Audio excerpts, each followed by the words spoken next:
Buenas noches, bienvenidos, soy Mariela Gal. Es un placer recibirlos en este jueves de la Semana de la Feria, del programa de Autores Iberoamericanos, en esta feria número 34, edición 34 de la Feria del Libro de Miami, del Miami Dade College. Estamos muy felices de continuar las jornadas de esta nueva edición. Hemos empezado el domingo pasado, estamos hasta el próximo domingo, en este evento que reúne a escritores, traductores, editores, distribuidores, libreros, críticos e investigadores literarios con el público de nuestra ciudad. Tenemos planeados, como les decía, 8 días con lo mejor de la literatura en español. Para eso hemos organizado presentaciones de autores de larga trayectoria y de otros escritores emergentes, paneles y mesas redondas sobre temas específicos, el 4º seminario de literatura infantil y juvenil, dirigido a padres, docentes y educadores, en conjunto con la Fundación Cuatro Gatos, y algunas sesiones con traducción simultánea para que los que no hablan español puedan también disfrutar de la literatura escrita en nuestra lengua. Esta es una sesión muy especial donde les ofrecemos, entre otras cosas, el nuevo libro de la querida periodista cubana Olga Connor, una amiga de la casa. Les voy a leer brevemente algunas pinceladas de la biografía de Olga. Es una periodista cubano-americana independiente, columnista cultural del Nuevo Herald, graduada en lenguas romances con un PhD de la Universidad de Pensilvania por su tesis sobre la evolución de las ideas estéticas de Octavio Paz. Es autora del libro de cuentos Palabras de Mujer, Parables of Women, del año 2006, y de ensayos sobre el idioma, la literatura cubana, la televisión en español y muchos otros temas en obras especializadas, como la Enciclopedia del Español en Estados Unidos del año 2008. Ha dirigido la sección de artes, galería y la de entretenimiento Viernes en el Nuevo Herald y a Board Magazine. Fue jefa de redacción de Buena Vida y profesora de literaturas hispanas por más de 20 años en varias universidades. El libro que presenta hoy, El arte de la entrevista, compila diálogos con importantes autores universales como Bill Clinton, Octavio Paz, Almudena Grandes, Ellen Goodman o Lidia Cabrera. Y además van a pasar otras cosas que también Olga ahora les va a comentar. Después vamos a abrir el micrófono para todas las preguntas que quieran hacer, así que lo único que me queda es pedirles que por favor silencien los teléfonos, de modo que todos disfrutemos sin interrupciones. Gracias.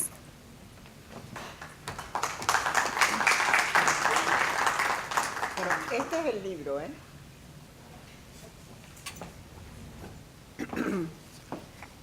Les quiero decir que gracias que la Columbia Pictures me dio hace muchos años, cuando se hizo esta entrevista de John Huston, estas fotos regaladas para que yo las usara como quisiera.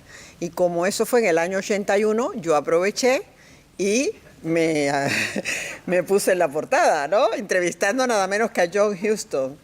Y aquí estoy con el perrito que era de la película que estaba haciendo, que era Annie. La película Annie, que es Anita la huerfanita. ¿No les parece que fue muy bueno eso? Me dicen, ¡ay, qué bien quedaste, Olga! Digo, claro. Figúrate que hoy el peluquero me echó 24 años con esa foto. Digo, es que el fotógrafo era muy bueno. En primer lugar, quiero agradecer a la Feria Internacional del Libro de Miami, a la directora de Libros en Español, Mariela Gal, que acaba de hablar, por haber incluido mi libro en estas jornadas.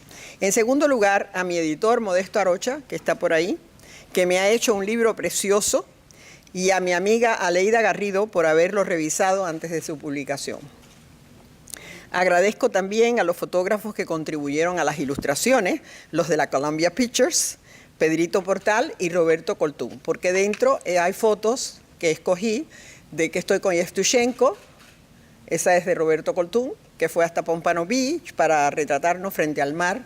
Él le llamó a su Holiday Inn, que donde él se quedaba, su dacha. Entonces ya se imaginarán qué clase de entrevista.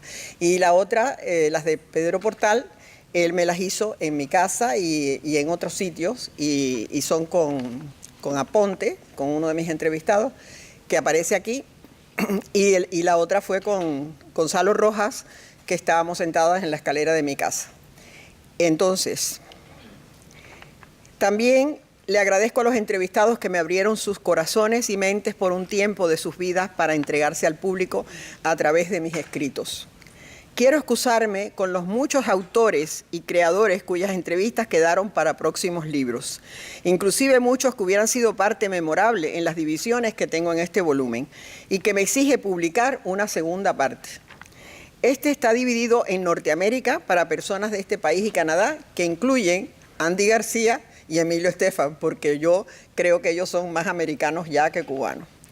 Latinoamérica y España es otra de las secciones, y de Cubanos por el Mundo, lo que deja todas mis reseñas y entrevistas de Miami exclusivamente para otro volumen. Mi portada es la de mi primera entrevista con el cineasta John Huston, como les expliqué, que curiosamente no está en este libro porque no la he podido conseguir. Se publicó en Vanidades y no, por supuesto no era digital, y ya decidí no poner ninguna entrevista de ninguna revista porque ahí están montones de gente. Está Lucho Gatica, Arthur Laffer, que ustedes no tienen ni idea, porque yo dirigía la revista Word, que es una revista que todo el mundo quería colaborar porque lo leían miles y miles de personas. Eran lectores cautivos cuando no existía el teléfono smart, ni las computadoras, ni nada en el año 84.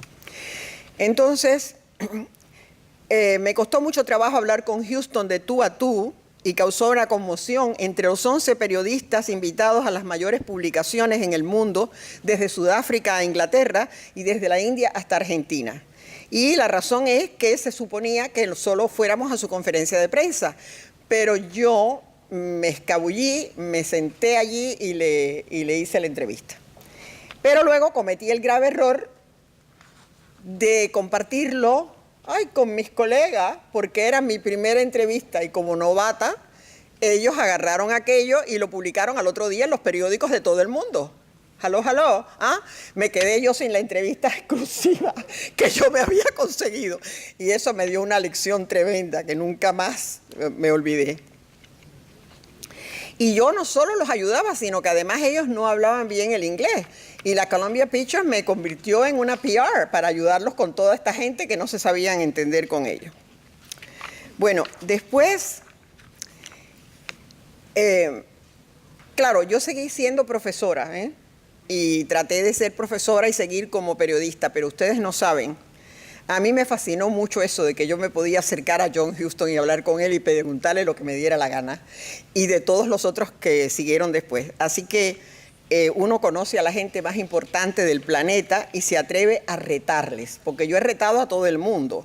Yo reté a Dan Brown y le dije, usted no escribe thriller solamente, ciencia ficción, porque está poniendo ahí detalles que no son verdad, de ciencia y de todas esas cosas.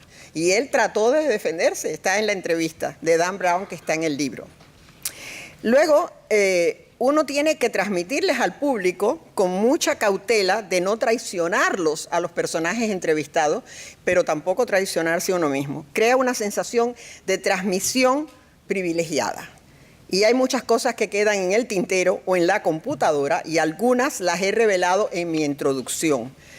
Otras ni aún ahí las he dicho, pero ahora sí. Por ejemplo, que cuando Bill Clinton me dijo que Janet Reno se cansó de esperar en la situación con el niño Elian, también me reveló que quien le sugirió que Reno fuera la que se ocupara del caso Elian fue su esposa Hillary. Eso no lo puse en el artículo, porque me mortificó muchísimo que él estuviera culpando a su propia esposa.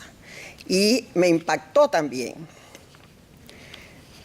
Entonces, lo dejé fuera del artículo. Lo edité, como dicen los aquí que trabajan en esto. Porque antes tendría que haber también llamado a Hillary por teléfono y preguntarle para que me corroborara que eso era verdad. Y yo estoy segura que Hillary me hubiera dicho, eso es mentira. Yo nunca le dije eso, debido a que fue un gran fracaso político para Clinton. Y yo le dije, ¿cómo que usted es un gran político? ¿Cómo se ocurrió hacer eso? Y la verdad es que Al Gore me dijo que hiciéramos americano al niño. Eso sí aparece en la entrevista. Que hiciéramos americano al niño para poderlo proteger con las leyes de los Estados Unidos. Pero él no le hizo caso a Al Gore. Yo creo que ellos no querían que Al Gore saliera presidente. Querían esperar a ver si sería Hillary. Yo he votado por Hillary, quiero que ustedes sepan que yo no voy a votar por Trump, pero perdónenme, los trumpistas, y cómprenme el libro. Yo amaba a Clinton y en ese momento dejé de amarlo. Porque los periodistas tienen sus preferencias, ¿no? Por ejemplo, otro que me cautivó con todo lo que me dijo, con su presencia, con todo lo que hizo en su vida y que fue uno de mis mejores entrevistados, es Eugenio Evtushenko, o como le dicen aquí, Yevgeny Yevtushenko. Una hija del poeta, Eberto Padilla, que era gran amigo suyo, me acompañó a verlo en su dacha, lo que él llamaba su dacha de Pompano Beach. Allí me enamoré instantáneamente de él. A mí me gustan los poetas. Pero estaba recién casado con una jovencita y tenía un bebé. Y yo no podía enamorarme de un entrevistado. Eso es imposible, está contra las reglas. Figúrense, qué poeta.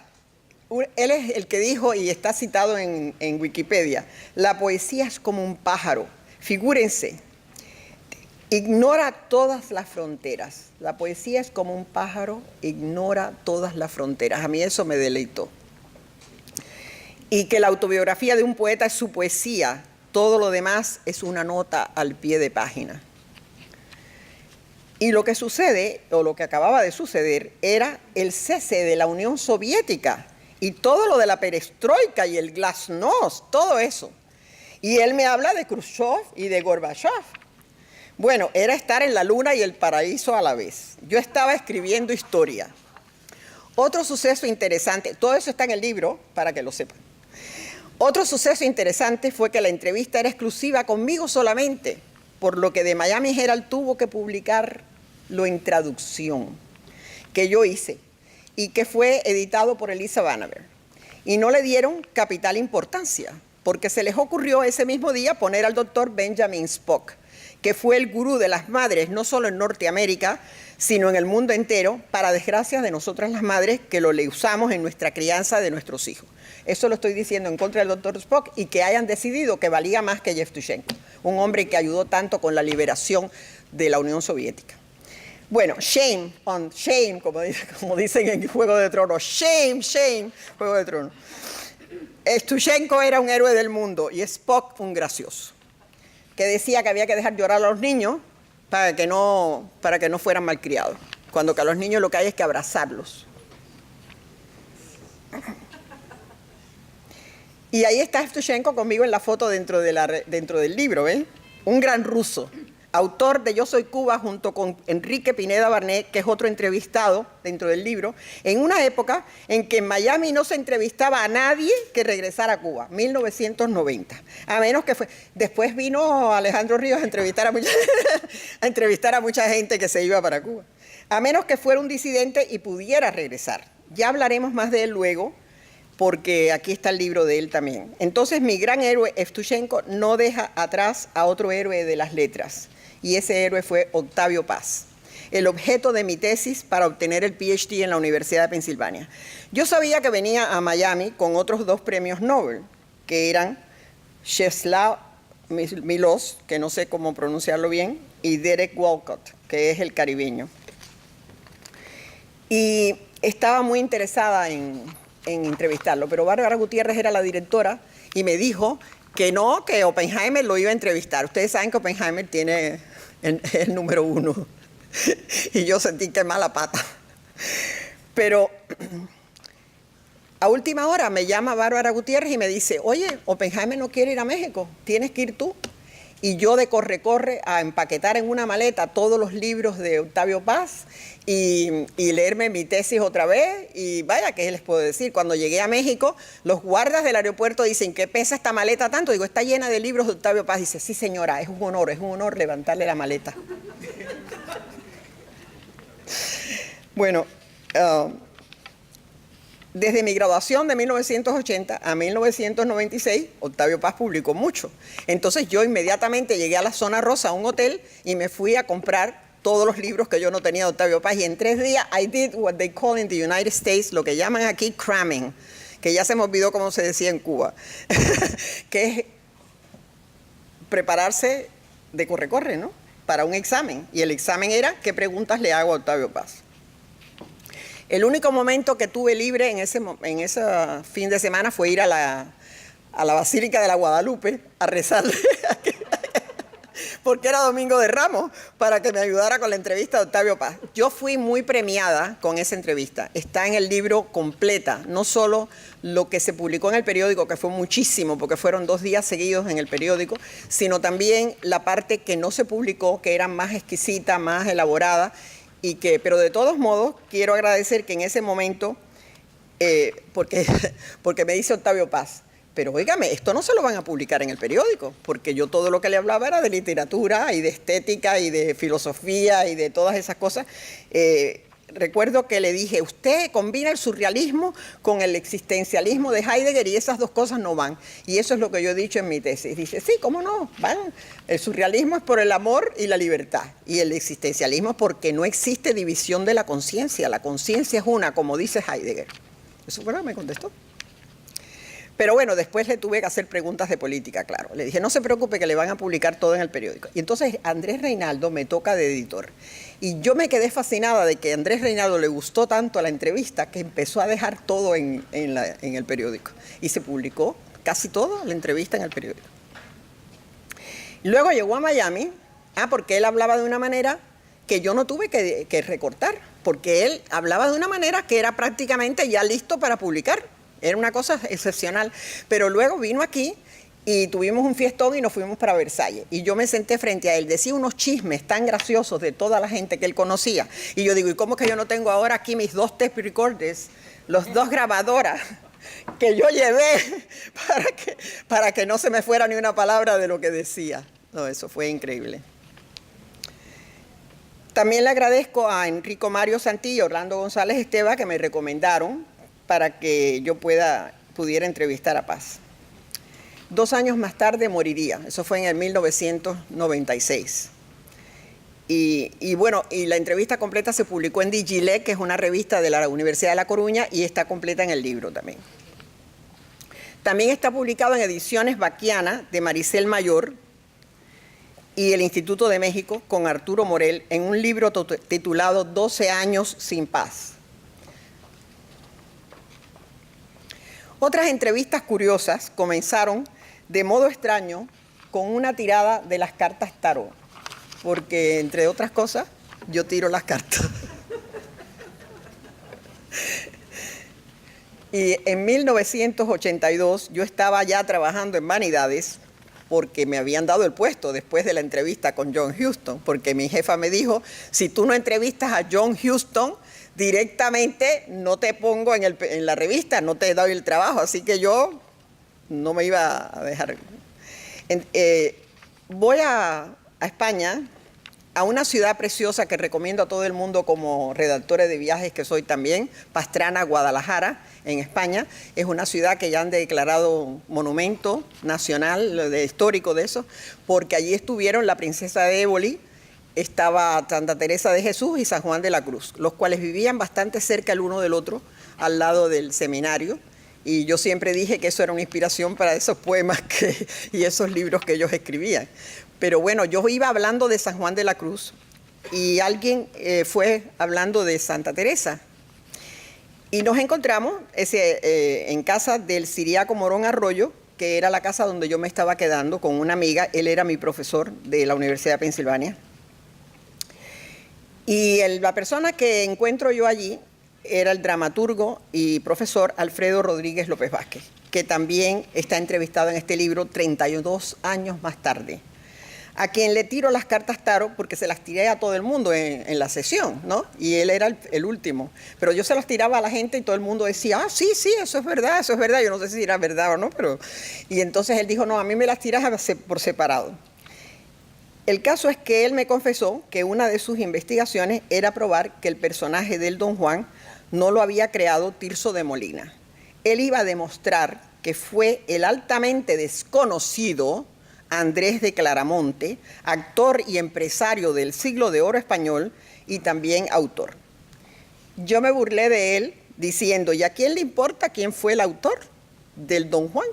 Que ese no es el Don Juan de Zorrilla, estoy hablando del tan largo me lo fiáis del siglo de oro, que se celebran ahora 400 años este año de que se creó ese personaje de Don Juan. Y aquí en el libro, él me responde con mucha seguridad, después de sus 32 años de ir demostrando en 25 ediciones de cátedra, donde aparece atribuido a Tirso de Molina, pero adentro se dice que lo escribió Andrés de Claramonte y lo ha demostrado. Delante de los peers, como me decían mis profesores, los peers son los pares, las personas que están en el mundo académico que se preocupan por esas cosas.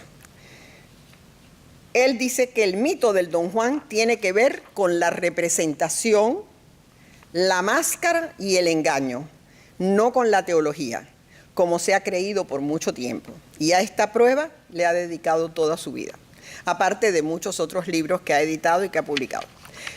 Y otro de mis personajes favoritos fue el chileno Gonzalo Rojas, que también fue adicto a mis tiradas del tarot. Y aquí en Miami, él venía... Yo lo conocí muchos años antes que Alfredo, lo conocí en el año 70 y pico, que él estaba en el norte, exiliado, porque él había sido embajador de Allende, ¿saben? Lo curioso es que todos los chilenos exiliados de Allende se hacían amigos de nosotros los exiliados del comunismo. Entonces éramos todos amigos. Y Gonzalo Rojas se convirtió en un gran amigo. En el año 77 él estaba en Gainesville, y nos reunimos alrededor de él, pero en mi habitación, en el hotel. Y desde ahí en adelante, él era una persona que leía en un libro, abría un libro de poesía, y alguien hacía una pregunta, y en el libro de poesía marcaba y decía, esta es la respuesta a la pregunta que tú has hecho, ¿no? Entonces, claro, le encantó cuando yo tiré cartas tarot y le empecé a decir cosas. Lo curioso es que cada vez que yo le tiraba unas cartas tarot, a él le salía la carta central, siempre era un rey, y él lo decía en las poesías, que él era el rey. Así que yo digo, bueno, algo de extraño, de mágico debe tener todo esto, ¿no? Y el caso es que cuando voy a Chile, porque él también vino en el 96, pero en vez de venir a la Feria del Libro, como parte de estas sesiones que tiene la Feria del Libro durante el año, él vino a la Feria del Libro verdadera, que se presentó aquí, en una semana de la Feria del Libro. Y... bueno, quiero decirles que Gonzalo Rojas, aparte de ser un gran poeta, ha tenido Premio Cervantes, Premio Nacional de Poesía, etc. Y en sus encuentros de Chile se originó el boom latinoamericano de la novela, porque allí es donde se reunieron Donoso y todas esas personas, ¿no?, del boom literario. Cuando yo veo que él va a venir a la feria en el 96, me fui a Chile a entrevistarlo. Pero dije, no voy a llevar el paquete de cartas tarot, porque yo no quiero, o tarot, porque yo no quiero inmiscuir eso en mi entrevista. Pero él dijo que de ninguna manera. Estamos sentados en una cama china de 2 espejos que él menciona mucho en sus poesías. Simplemente sentados, señores, era una cosa ritual.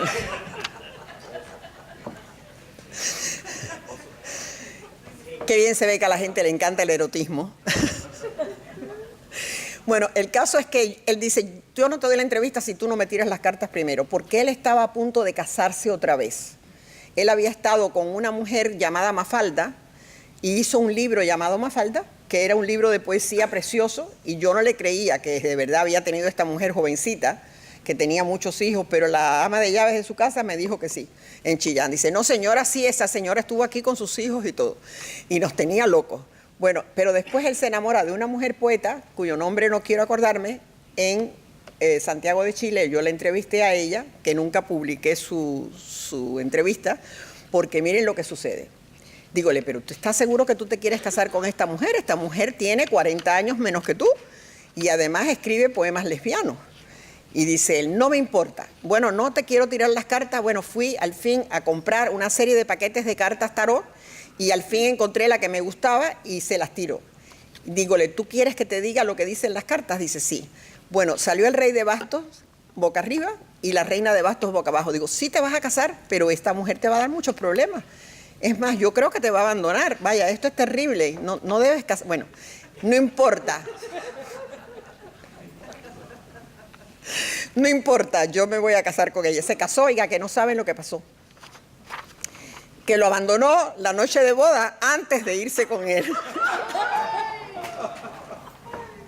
Pero fue todavía peor, lo demandó por la mitad de su dinero porque él acababa de ganar $100.000 por el Premio Nacional de Poesía. Esto fue terrible, esto estamos hablando del año 96, pero es la verdad. Y entonces, después él vino aquí y él dijo,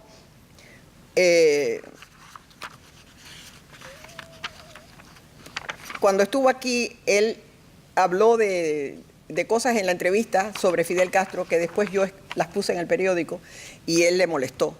Y alguien del público le hizo preguntas sobre eso y él no quiso corroborarlo, dijo que la entrevistadora se había pasado un poco de la regla. Parece que él se creyó que yo no iba a publicar todo, que lo iba a proteger, porque él no quería públicamente hablar en contra del sistema de Cuba.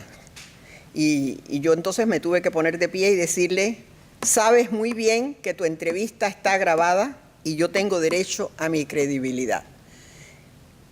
De todos modos, seguimos siendo amigos porque la última vez en México, con la Feria de Phil en el 2002, su hijo más pequeño, Gonzalo, que ya era un hombre, quiso conocerme y allí nos reconciliamos de lo más bien. Y en realidad fue la última vez que lo vi porque él iba a venir también aquí a presentar con mi libro, junto con mi libro en el 2006, en la Feria del Libro, Palabras de Mujer, y no vino. Así que como hoy no ha venido Enrique Pineda Barnet porque está enfermo, y tampoco vino Gonzalo Rojas en ese momento porque estaba enfermo, por favor, Feria, no me vuelvan a poner con un amigo en la feria para que no se enferme. Gracias a todos ustedes y si quieren enterarse de más cosas, compren el libro. Y ahora les voy a hablar de quién iba a ser el que iba a estar ahora aquí, porque Mariela me ha dejado eso a mi cargo.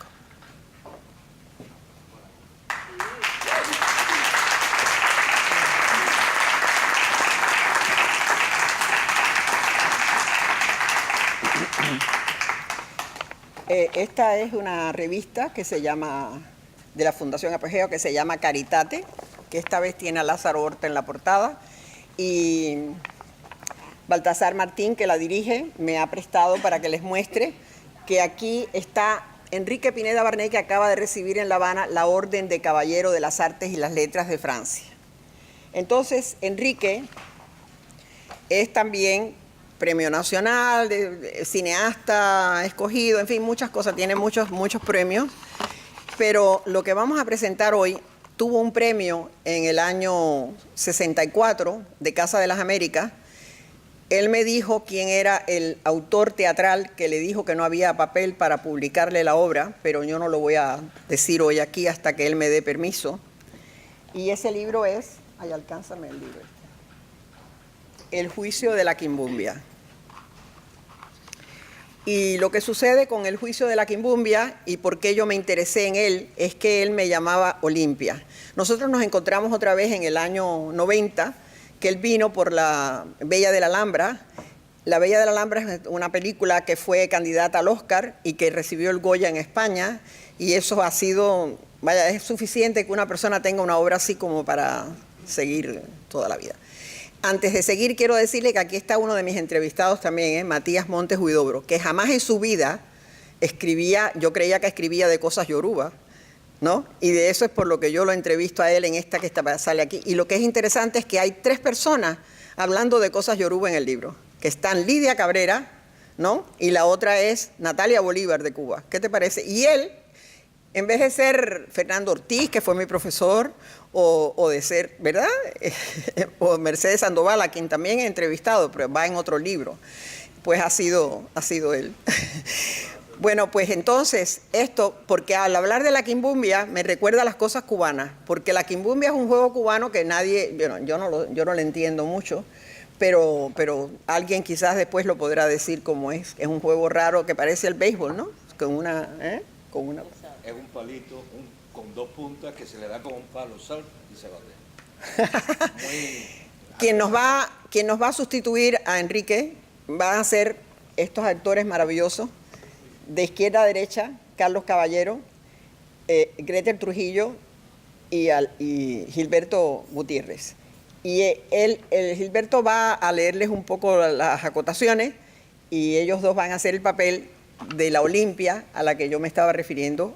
Olimpia, desde el año 90, él empezó a escribirme cartas primero de una manera, después de otra, cuando hay emails también, Y siempre me decía, Olimpia. Y yo digo, ¿quién es Olimpia? Dice, Olimpia eres tú, el personaje del juicio de la Quimbumbia. Pero si yo no sé cuál es el juicio de la Quimbumbia, no, es que nunca ha sido publicado.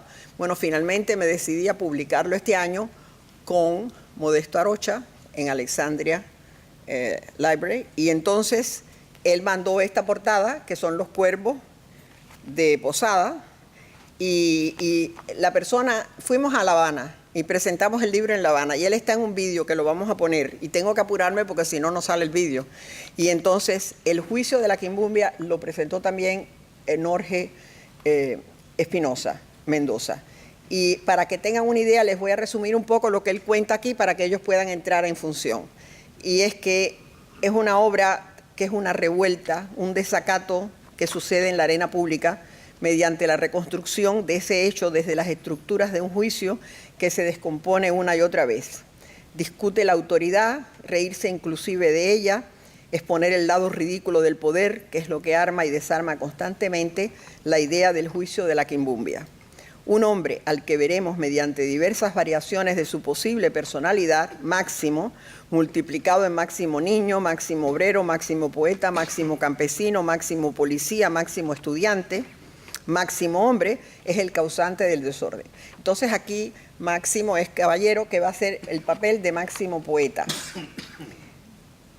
El autor propone desde el inicio una complicidad explícita entre los actores y el equipo que se encargarían de la puesta en escena que él quisiera se desarrollase no en un teatro, sino en una vieja fortaleza, el Castillo de la Fuerza. Entonces hay un elenco extenso que él llama de más de 70 personas, pero son en realidad como 90 y pico. Y ellos reaparecen y resurgen en la escena constantemente. Así que mientras este diálogo están dando, otras personas alrededor están funcionando también. Y es que se ha quedado dormido uno de los máximos que hay ahí y surge el otro máximo, la otra personalidad, que es Máximo Poeta. Y Máximo Poeta se dirige a Olimpia, diciéndole cosas a Olimpia, y Olimpia es la enfermera del cielo, y dice Enrique que se inspiró en mí. Entonces yo, figúrate, tenía que publicarle la obra. ¿Ustedes no creen? Es una mujer ideal. Y la otra cosa es, y se inspiró en mí porque nos conocimos cuando yo tenía 15 años. Qué lindo. La edad que yo siempre he querido tener. Y entonces, bueno, lo que es interesante es que cuando yo leo la obra me doy cuenta que él la ha arreglado, porque al final está bastante fuerte, parecida al Tirano Banderas de Valle Inclán, en el cual el que hace la revuelta también se convierte en dictador. Vamos a darle pie a nuestros actores y con un aplauso.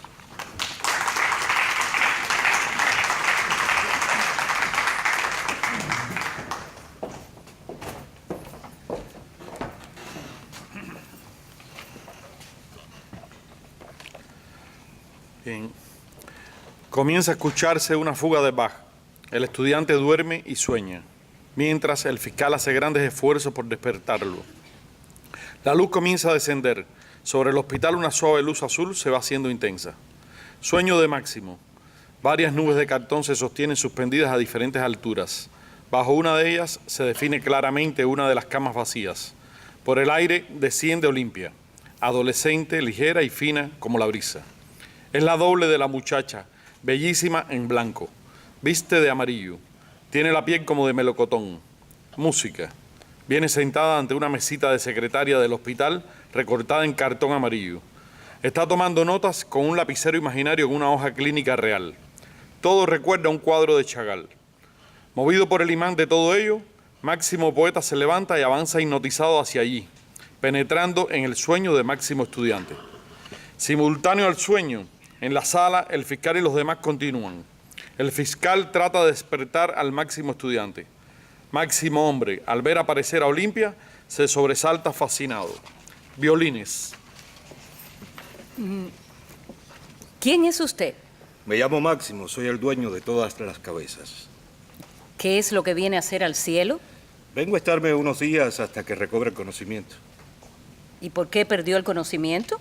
No sé, buscaba paz y me encontraron sin sentido en una fuga de Bach. Ay, no me haga reír. Hombre, así que se quedó sin sentido sobre unas notas musicales. Sobre unas notas musicales no, sobre un disco de una fuga de Bach. Ah, ya. Hablemos claramente.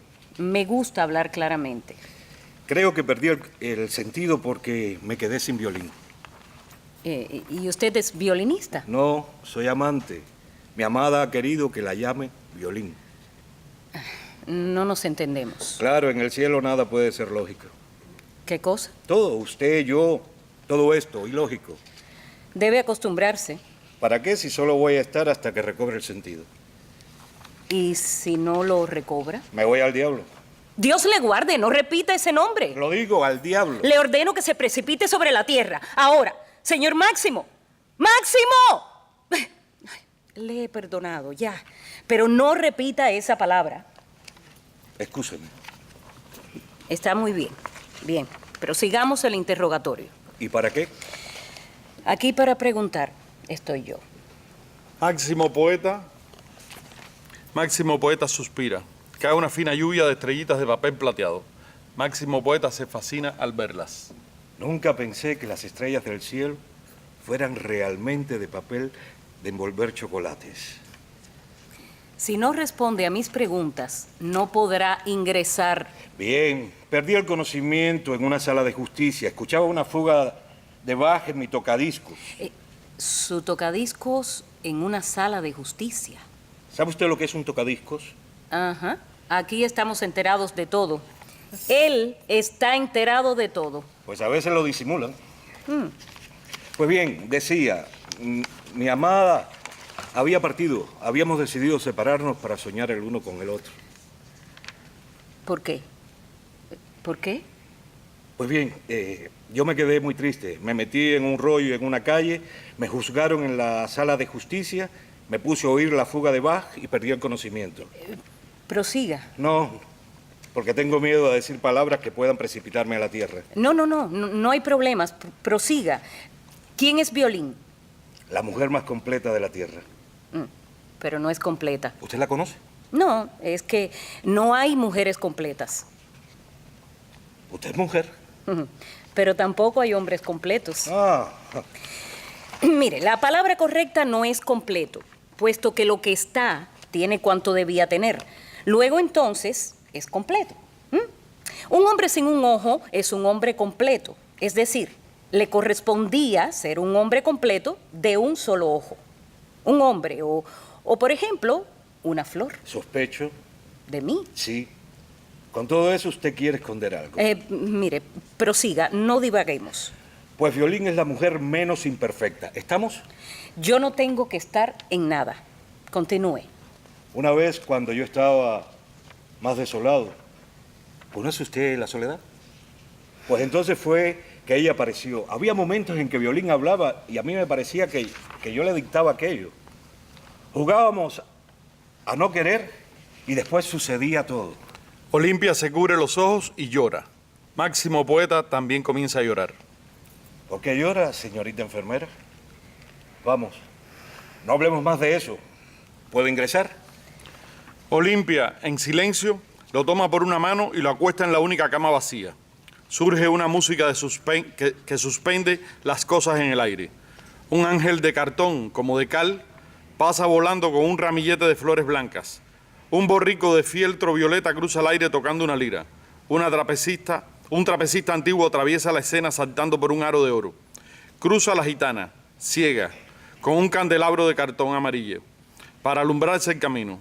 Un hombre muy largo y enlutado pasa leyendo un libro. Todos cruzan silenciosos, sin advertirse unos a otros. Todo es mientras Olimpia acuesta a Máximo Poeta y lo arropa. Las luces hacen un juego. Olimpia, con un termómetro imaginario, toma la temperatura al poeta. ¿Tengo fiebre, señorita enfermera? 50 grados. Entonces, estoy muerto. No se asombre de nada. Yo soy ella. Me fui alada hacia el sueño. Olimpia se inclina sobre el poeta y lo besa en la frente. La luz se hace de golpe naranja. La música ahora como un silbido en la niebla confundida con las voces de los ángeles. Una novia de cartón cruza el aire y derrama una lluvia de azahares. Las nubes. Olimpia y todo lo que es el sueño desaparece de golpe. En la sala, el presidente despierta consternado. Sacude la cabeza. Al reaccionar por instinto, da los 3 golpes de madera. Toda la sala despierta sobresaltada, menos el estudiante. El fiscal, como si nada hubiera pasado, lo sacude fuertemente. Así.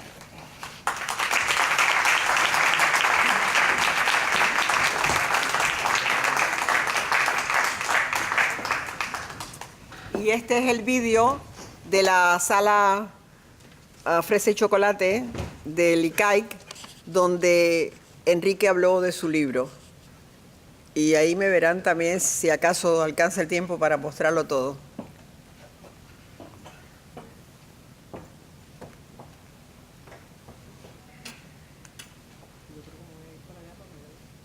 Quería empezar de manera un poquito espectacular, utilizando las palabras de la presentación de la radionovela, la novela del aire, que se radiaba en RHC Cadena Azul en los años 50, que decía: ábrense las páginas sonoras de la novela del aire para hacer vivir a ustedes la emoción y el romance de un nuevo camino. Y por ahí empezaba la danza del aire. Traigo a colación esto porque lo cursi es inevitable muchas veces en nuestra vida. Y yo no rechazo lo cursi como fenómeno sentimental. Nuestra vida también ha estado compuesta de la realidad y la fantasía. Mi vida es eso, realidad y fantasía. Mi obra es ficción y documental. Este libro realmente pertenece a esa dualidad, fantasía y documental. Voy a empezar por lo documental. La edición esta ha sido posible después de 2 años, no digo tanto porque a veces hay personas que no les gusta que cite las fechas, pero vamos a decir que la obra fue escrita en el 58 y fue mención Casa de las Américas en el 64 y nunca se editó porque en aquel momento Aide Santamaría tuvo la delicadeza y el encanto, como siempre, de llamarme y pedirme disculpas porque ella había sabido que se había obviado la mención en la publicidad que se hizo del premio ese año. Se había obviado que esta obra había venido de esa mención. Y además me dice que Vicente Revuelta, que era el presidente del jurado, había recomendado que la obra se publicara, aún teniendo en cuenta, como dijo él, que esta era una obra más bien para los actores del futuro. Con ese estímulo de las palabras de Aide, yo me presenté en Casa de las Américas para enterarme de verdad, oficialmente, de cuándo iban a publicar el libro, y alguien, de cuyo nombre no quiero abordar, me dijo que no hay papel. Yo todavía no estaba acostumbrado a aceptar el tono de respuesta. Y en aquel momento pues me fui con el rabo entre las piernas, como que dice, y hasta el sol de hoy la obra nunca se publicó. Roberto Blanco, que tuve el privilegio de compartir las aulas de teatro estudio con él, Roberto Blanco utilizó escenas de la obra para su trabajo de graduación. Y se hizo en teatro estudio en Mercurio y Perseverancia, recuerdo, y realmente Roberto con una sola escena hizo el libro. Posteriormente Eduardo Manet hizo la obra y estábamos haciendo su trabajo de mesa, su análisis dramatúrgico, en el momento en el que Manet se va a París y regresó el año pasado. De manera que la obra ha quedado un poco en el aire por el tiempo. Pero ¿qué ocurre? En el año la víbora, y aquí viene la novela del aire, y veo un ángel que está mucho más joven que yo, pero que está más adelantada que yo en el instituto, considerada como una niña prodigio, y claro, me enamoro de la niña prodigio, y la niña prodigio se llamaba Olga Fernández Villares. Aquí todo el mundo tiene los nombres opuestos. En la obra aparecen nombres que no existen, nombres falseados. En mi autobiografía ahora todo el mundo se llama distinto, pero no se puede decir a nadie. Entonces, bueno, pues esta jovencita, Olga Fernández Villares, tuve el grandioso prestigio de ganarme la de novia. Se caen las cosas cuando tienes así mismo. Pues bien, me gané de novia a Olga Fernández Villares. Olga Fernández Villares en aquel momento decía, yo no entiendo cómo puede ser que tú tengas tantos amores, porque yo le contaba todos mis amores, mis interioridades, mis intimidades. ¿Cómo tú tienes tantos amores, tan diversos amores? ¿Cómo es posible? Y yo entro dentro de esos amores. Le dije en aquel momento, bueno, Olga, es que mi corazón es un edificio de apartamentos. Tú tienes un apartamento que es el apartamento de este amor romántico y lírico, y lo llenas plenamente. Hay otras personas que tienen el apartamento de la pasión, otras personas tienen el apartamento de la lujuria, y en fin, cada uno tiene un apartamento y yo siento que tengo que convivir con todos. Bueno, voy a venir porque nos separó la vida. Ella dice que nos separé yo digo que nos separaron sus padres, no le gustaba la poesía con bufanditas y cosas de esas, y con más prestigio, poeta. Y entonces nos separaron los padres.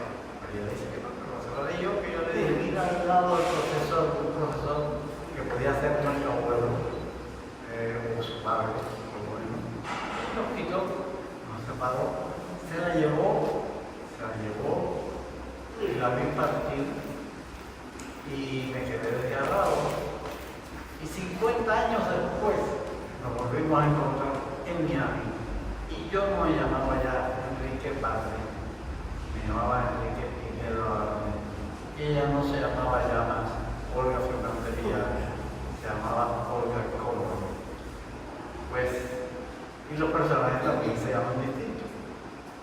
Después de más tiempo todavía, ahora, Olga Kono, escritora, crítico, mujer de alta cultura, redactora directora de las páginas culturales del Nuevo Herald, pues ella decide en un acto, yo no diría exactamente que del mismo amor, pero sí diría que es un acto de lealtad, un acto de generosidad, un acto de no sé qué memoria linda, que ahora vendría la vals de Ravel, vendría muy bonita de fondo. Pues ella decide publicar esta obra para la que no había papel. Ahora ella decidió que tenía papel, publicó esta obra en este libro que lamentablemente no podemos dar porque las leyes y las restricciones son muchas y bien. En Amazon ella va a explicar después cómo se puede obtener el libro. Este libro que tiene esta carátula de posada que se inspiró en los personajes del tribunal de la obra o estos cuervos negros. Y tiene adentro el libro también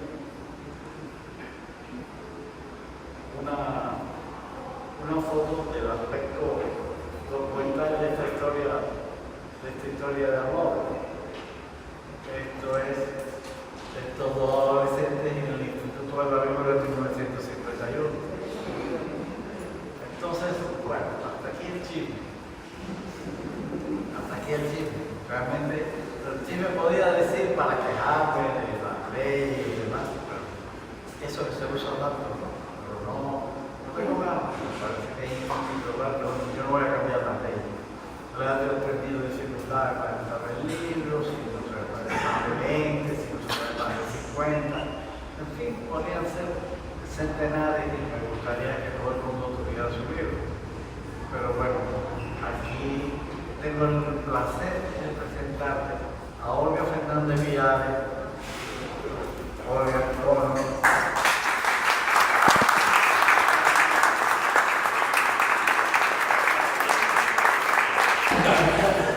Entonces, tenemos también el placer de tenerlos a ustedes aquí, agradecerles a ustedes esta presencia que es tan amorosa y que merece toda la obra de Ravelo para musicalizarla.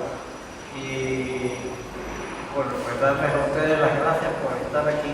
Y a Norge Espinosa, nuestro crítico, escogido precisamente porque es el crítico de teatro más agudo, más inteligente, más acucioso y más maldito que conozco. Y entonces, pues, pedirle por favor que él nos haga una valoración crítica de esta obra. La obra sí va a estar en las bibliotecas principales, va a estar inevitablemente, y van a tener acceso directo, por supuesto, la gente más ensañada en el teatro, nuestros directores teatrales y demás van a tener facilidad. Y luego, pues, quizás a través de Amazon se puedan conseguir por varios días. Pero Olimpia principalmente que le da lugar a los sueños de Máximo. Y Olimpia es Olga, naturalmente. Y bueno, pues esa Olimpia es la Olga ideal que soñé en aquel instante. Y es curioso que Korda, el fotógrafo, nuestro amigo de entonces y de siempre, Korda, inspirado en las escenas del amor de violín y de Máximo, de Olimpia, donde estaba Olimpia metida en el medio, pues Korda filmó, y lo filmó realmente, eso no fue ficción, fue realidad, filmó con una cámara de 8 milímetros, filmó los amores de violín y de Máximo con Olimpia en un primer desnudo cinematográfico, desnudo completamente. Julia Toriza y Sergio Corrieri hicieron esta filmación muy poética, muy hermosa, que extraña misteriosamente desapareció. Nunca Korda pudo saber de ella más, nunca supe yo más, Vicente tampoco, desapareció. Algún día quizás algún rescate arqueológico pueda aparecer esta película 8 minutos, se lo dedico a Luciano, que es un verdadero indagador, que es un verdadero rescatador de nuestro cine. Quizás Luciano algún día pueda rescatar en algún rincón esa película 8 milímetros, 1962, 63, un poquitico antes de la mención. Teatro Estudio, el Neptunio y Perseverancia, fue el lugar donde se filmó, en una cama de hierro blanca. Eso es todo los datos que puedo dar para la pesquisa. Entonces Olimpia ha sido y es la constancia de que el sueño existe, el sueño vive,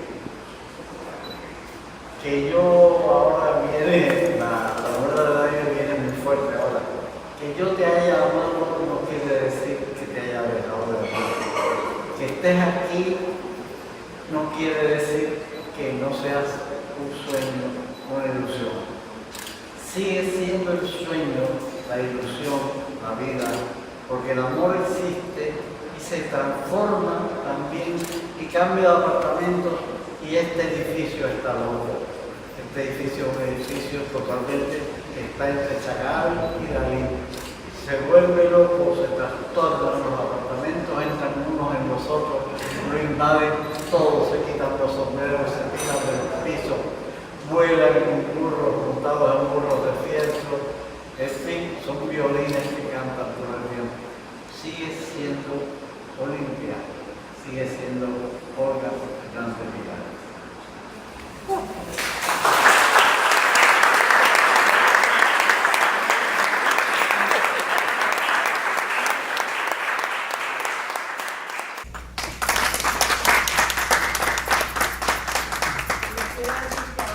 Hay un poco de tiempo porque empezamos tarde para preguntas y respuestas que tú podrías moderarlo quizás, ¿no?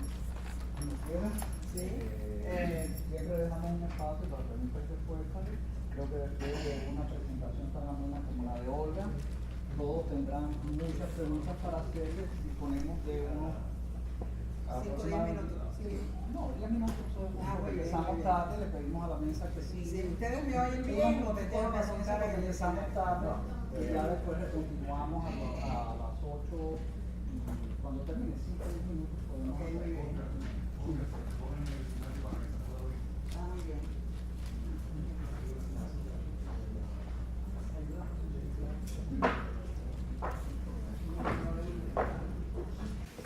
La razón por la que estoy aquí arriba es porque también están filmando.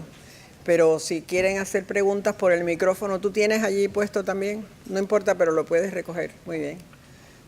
Yo creo que hay dos temas muy importantes, ¿no? Por un lado, toda la carrera de Olga, que está recogida o empieza a recogerse en el libro, y realmente es una destacada periodista que lleva muchos años de trabajo, y yo creo que ha entrevistado a figuras muy importantes. A mí me da mucha curiosidad pedirles más anécdotas, pero bueno, Dime. ¿Qué yo tú quieres? yo quiero que la gente también te pregunte, porque no. ¿Cuál de todas tus entrevistas te ha impactado más? La persona. Bueno, es interesante que Ena Colombier se acaba de ir y ella me hizo... y ella me preguntó algo que me impactó desde el punto de vista espiritual y emocional, fue hablar con Almudena Grandes, porque ella nada más que hablar de ella y del libro ya estoy erizada, porque ella decidió a investigar lo de la memoria histórica. Y yo quiero aquí decir que yo soy hija de gallegos, verdaderos gallegos que nacieron en Galicia, en las montañas de Lugo, en las afueras de, mi padre en las afueras de, bueno, en una zona que se llamaba Soumede, donde estaba una capilla que le llamaban San Mamed, que era por Mahoma, según yo averigüé después, le llamaron a Mahoma Mamed. Y claro, yo estaba en el ambiente de todos aquellos españoles que se iban de España, que se habían ido de España debido al problema de la guerra civil española, que eran republicanos. En mi casa mi padre era republicano español y mi tío era fascista, era de Franco. Entonces, ahí está el hijo de mi tío, y ellos dos en la mesa hablaban, uno en contra del otro constantemente, uno en una esquina y otro en la otra, y ahí es donde yo aprendí que el comunismo y el fascismo, los dos eran iguales y no servían para nada. Y en realidad, Almudena Grandes lo que hace es algo que no se había hecho en España cuando se fue Franco, cuando Franco murió. Ellos se guardaron las cosas, no hablaron, pero después hubo una especie de revivir aquel pasado, y en esa novela hay cosas muy tremendas. Y cuando yo la estaba entrevistando, yo hasta casi me enfermé, me tuve que, y tengo testigo de que me vio allí, que estaba casi desmayada por las cosas que nosotros hablábamos. Así que esa es una entrevista muy impactante. ¿Otra pregunta? Yo creía que iba a decir que más impactante fue conmigo.